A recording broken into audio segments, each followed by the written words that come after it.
بسم اللہ الرحمن الرحیم۔ السلام علیکم۔ آج ہم معروف روحانی اسکالر خواجہ شمس الدین عظیمی کی کتاب 101 اولیاء اللہ خواتین کے پارٹ نمبر 6 صفحہ نمبر 43 سے ریکارڈنگ کا آغاز کر رہے ہیں۔ حق مہر۔ اسلام سے قبل عرب میں یہ رواج تھا کہ اکثر لوگ جب اپنی بیویوں کو علیحدہ کرتے تھے تو نہ عورت کو حق مہر دیتے تھے اور نہ ہی خوش اسلوبی سے رخصت کرتے تھے۔ عورت بے یار و مددگار ہو جاتی تھی، کوئی اس کا پرسان حال نہ ہوتا تھا، اسی لیے معاشرے میں بے حیائی عام ہو گئی تھی۔ اسلام نے جہاں عورت کو دیگر بے شمار حقوق سے نوازا، وہاں اس کے ایک حق مہر کے لیے بھی باضابطہ قانون بنایا۔ اس قانون کی روح سے حق مہر کا بنیادی مقصد بیوی کو تحفظ دینا ہے۔ قرآن میں اللہ تعالیٰ نے مہر کی مقدار کے حوالے سے قطار کا لفظ استعمال کیا ہے، جس کے لغوی معنی سونے کے ڈھیر کے ہیں، جسے ہر قیمت پر ادا کرنا فرض ہے۔ اس میں کسی ہیلے کی گنجائش نہیں۔ مہر کی رقم کو 2 حصوں میں تقسیم کیا گیا ہے۔ اگر مہر معجل مانگنے پر شوہر لڑکی کو ادا نہیں کرتا تو ایسی صورت میں لڑکی نہ صرف حقوق زوجیت ادا کرنے سے انکار کر سکتی ہے بلکہ شوہر سے علیحدہ بھی رہ سکتی ہے۔ طلوع اسلام سے پہلے لوگ دوسرے مال کی طرح اپنے مرحوم رشتہ داروں کی بیویوں کے وارث بن جاتے تھے۔ اگر چاہتے تو بے مہر انہیں اپنی زوجیت میں رکھتے یا کسی اور کے ساتھ شادی کر دیتے اور مہر لے لیتے تھے، یا عورت کو قید کر دیتے تھے۔ ایک دفعہ حضرت عمر فاروق رضی اللہ عنہ نے برسر منبر فرمایا کہ عورتوں کا مہر زیادہ نہ رکھو۔ ایک عورت نے کہا کہ اے ابن خطاب، اللہ ہمیں دیتا ہے اور تم منع کرتے ہو۔ امیر المومنین نے فرمایا، اے عمر، تجھ سے ہر شخص زیادہ سمجھدار ہے، جو چاہو مقرر کرو۔ سیدنا حضور علیہ الصلاۃ والسلام کی زوجہ محترمہ حضرت خدیجہ رضی اللہ عنہا کا مہر 500 درہم یا اس قیمت کے اونٹ تھے۔ حضرت جویریہ رضی اللہ عنہا کا مہر 400 درہم، حضرت ام حبیبہ کا رضی اللہ عنہا کا 400 درہم، اور اونٹ محض دودھ اور گوشت کا ذریعہ نہیں تھا بلکہ بار برداری کے لیے صحرائی جہاز کی حیثیت رکھتا تھا۔ مہر کی رقم کتنی ہونی چاہیے؟ ہدایہ جلد اول کتاب الزکوٰۃ المال میں لکھا ہے کہ دور نبوی صلی اللہ علیہ وآلہ وسلم میں دینار 10 درہم کے برابر تھا۔ حضرت خدیجہ رضی اللہ عنہا، حضرت عائشہ رضی اللہ عنہا اور حضرت میمونہ رضی اللہ عنہا کا مہر 500 درہم یعنی 50 دینار تھا۔ 50 دینار 575 گرام سونے کے برابر ہیں۔ 500 درہم کا مطلب آدھا کلو اور 75 گرام سونا ہے۔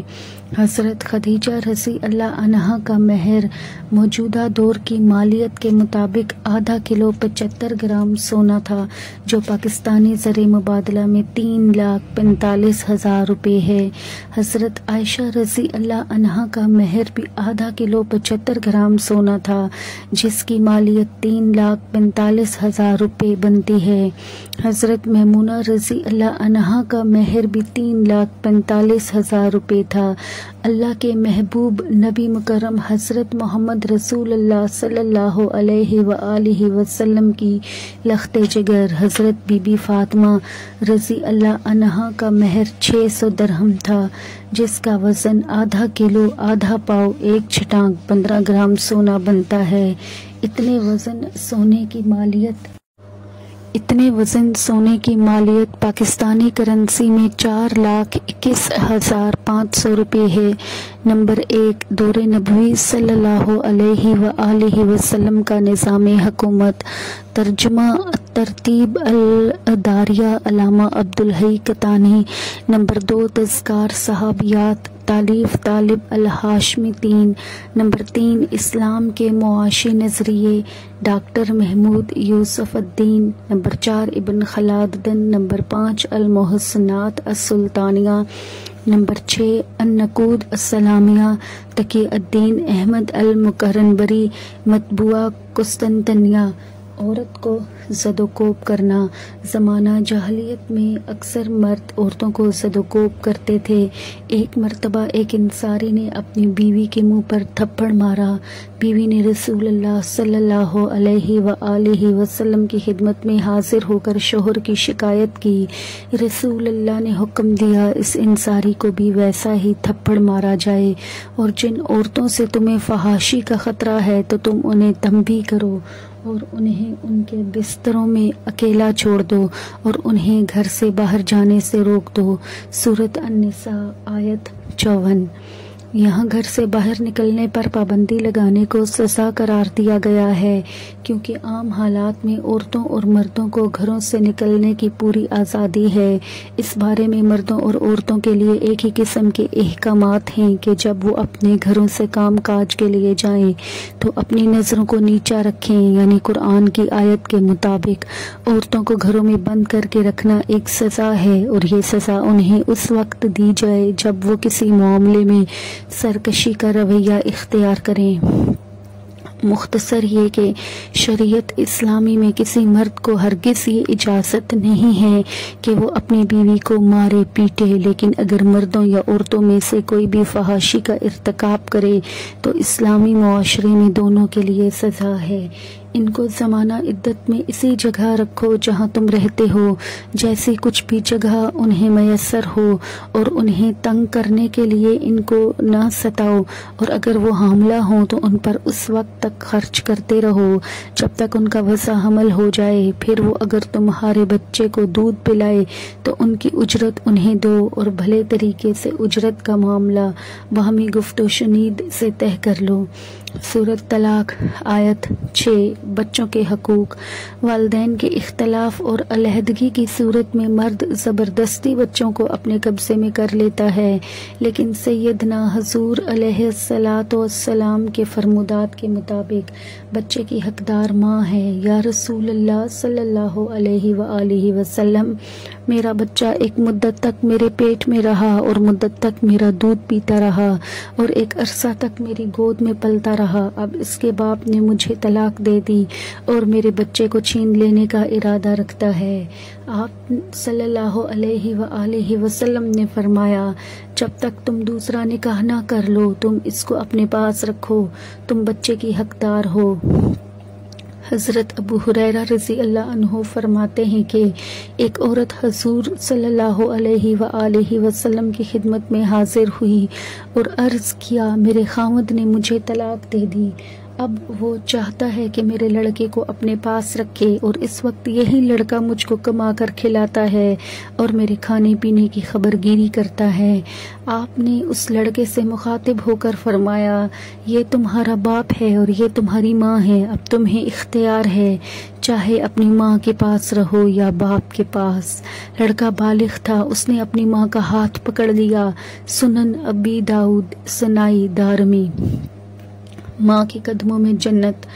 رسول اللہ صلی اللہ علیہ وآلہ وسلم نے عورتوں کو جو حقوق دیے ہیں اور عورت کی اسیری کو جس طرح آزادی میں تبدیل فرمایا ہے وہ تاریخ کا روشن باب ہے۔ عورت کے ساتھ حسن سلوک کا حکم فرمایا، لڑکیوں کے قتل کو روک دیا، بیوہ عورتوں کی عزت افزائی فرمائی، انہیں معاشرے میں بہترین مقام عطا کیا، عورت کو ماں کی حیثیت سے اتنا بلند درجہ دیا کہ فرمایا، ماں کے قدموں میں جنت ہے۔ جو بچے ماں کی خدمت کرتے ہیں، ماں کی عزت کرتے ہیں، ماں کو اپنا سرمایہ آخرت سمجھتے ہیں، ماں کو اپنا سرپرست سمجھتے ہیں، ان کے لیے ماں جنت کا نعم البدل ہے۔ اللہ تعالیٰ ایسی سعید اولادوں کو جنت عطا فرمائیں گے۔ رسول اللہ صلی اللہ علیہ وآلہ وسلم نے فرمایا، ماں کی نافرمانی پر جنت حرام کر دی گئی ہے۔ ذہین عورت خواتین کی ذہانت کو چیلنج نہیں کیا جا سکتا، مردوں کی طرح خواتین بھی ذہین ہوتی ہیں۔ حضرت ام سلمہ رضی اللہ عنہا ایک صاحب رائے اور پختہ ذہن خاتون تھی۔ رسول اللہ صلی اللہ علیہ وآلہ وسلم آپ کی رائے کو پسند فرماتے تھے، اکثر آپ سے مشورہ کرتے اور آپ کے مشورے پر عمل کرتے تھے۔ حضرت ام سلمہ سے احادیث روایت کرنے والے مردوں کی تعداد 32 ہے۔ علامہ خواتین، علامہ ابن عبد البر نے حضرت زینب رضی اللہ عنہا کو اپنے زمانے کی عظیم فقیہہ تسلیم کیا ہے۔ ابو رافع سائخ کہتے ہیں، جب میں مدینہ کی کسی فقیہ عورت کا ذکر کرتا ہوں تو مجھے فوراً زینب بنت ابی سلمہ رضی اللہ عنہا یاد آ جاتی ہیں۔ حضرت ام سلمہ رضی اللہ عنہا کی ایک کنیز تھی جن کا نام ام الحسن تھا، بڑی عالمہ اور فاضلہ تھی، وعظ اور تبلیغ فرماتی تھی۔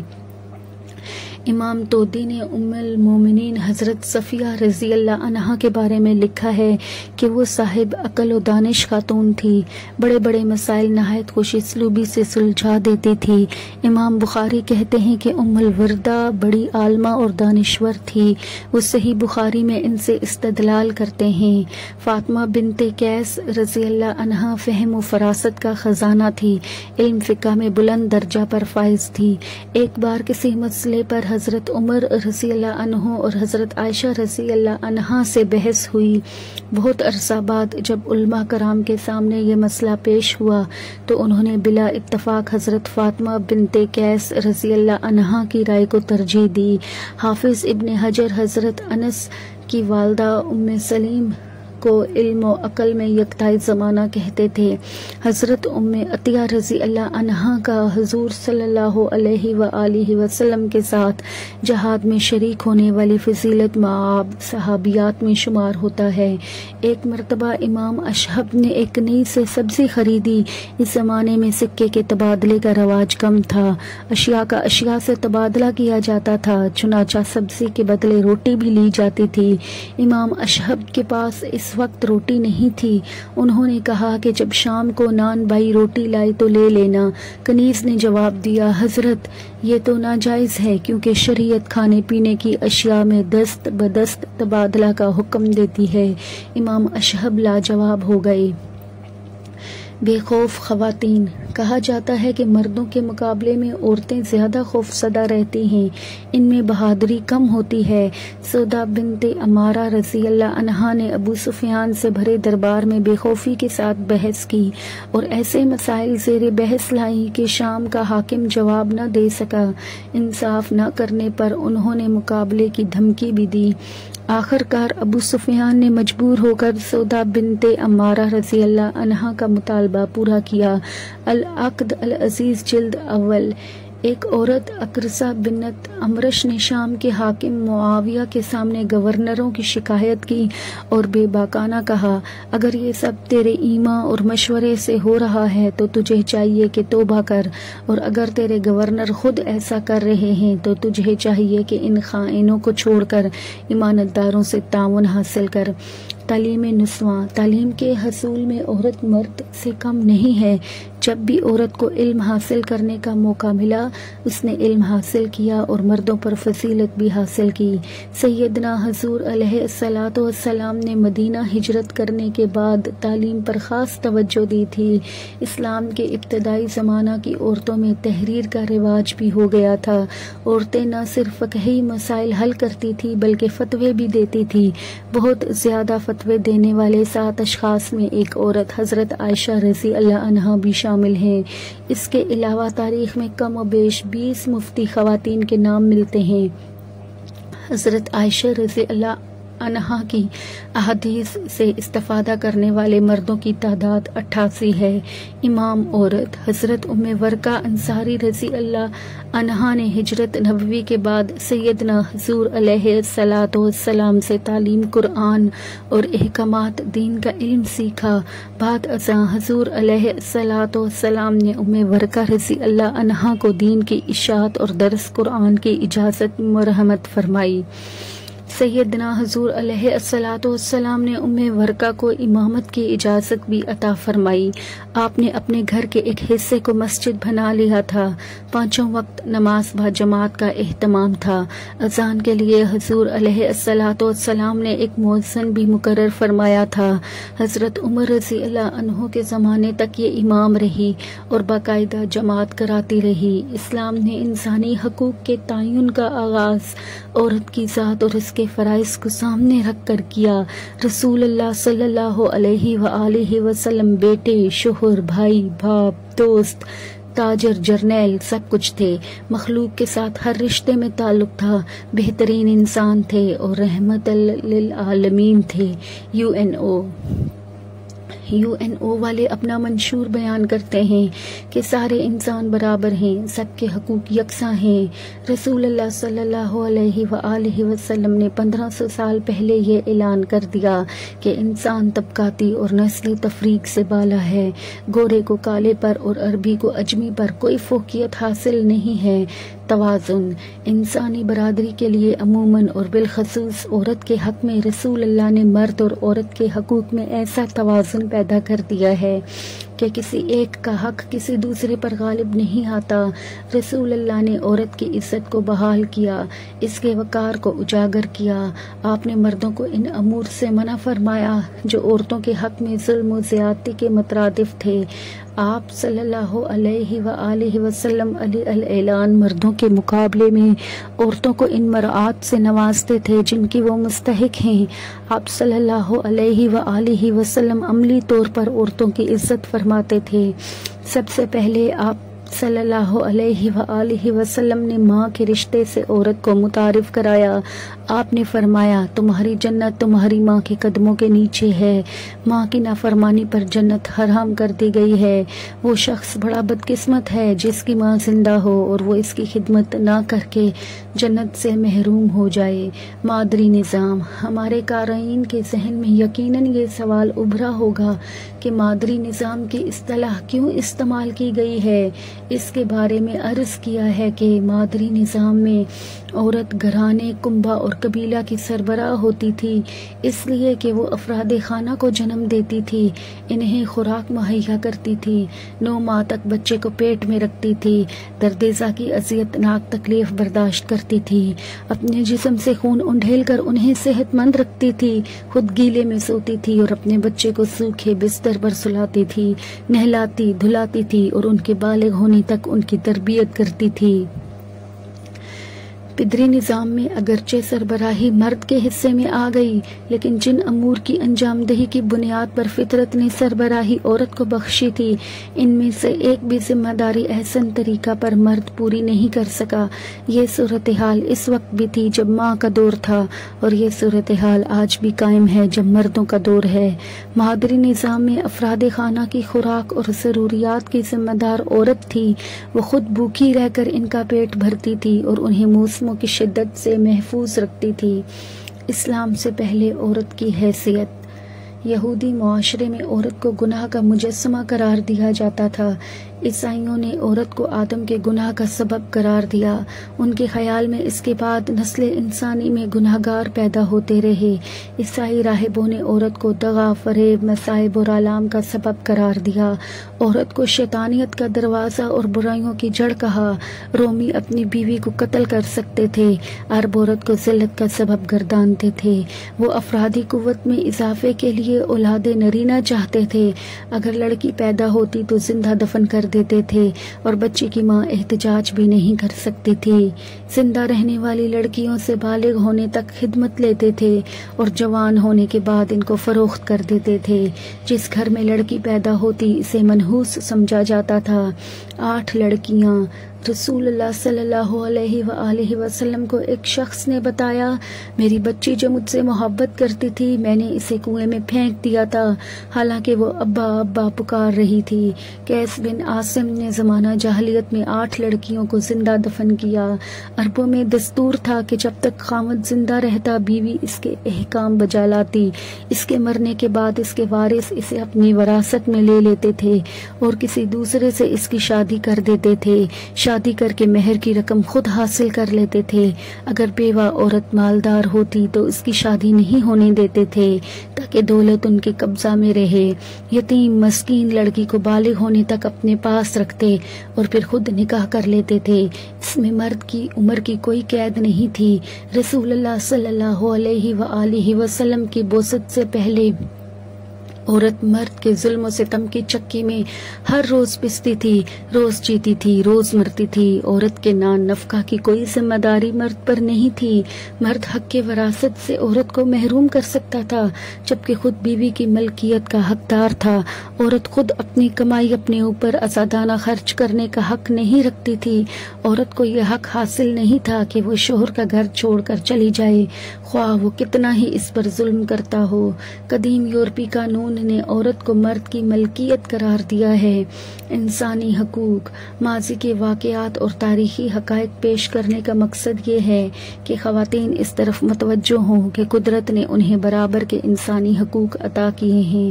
جب ہم لفظ تاریخ بولتے یا لکھتے ہیں تو اس سے منشا یہ ہوتا ہے کہ ماضی یا زمانہ خود کو دہراتا ہے۔ ماضی میں جس طرح آدم ایک بچہ تھا، آج بھی ہر آدم زادے پیدائش کے بعد بچہ ہوتا ہے۔ ماضی میں جس طرح ہوا بچی تھی، اب صفحہ نمبر 50 پر اختتام ہوا چاہتا ہے۔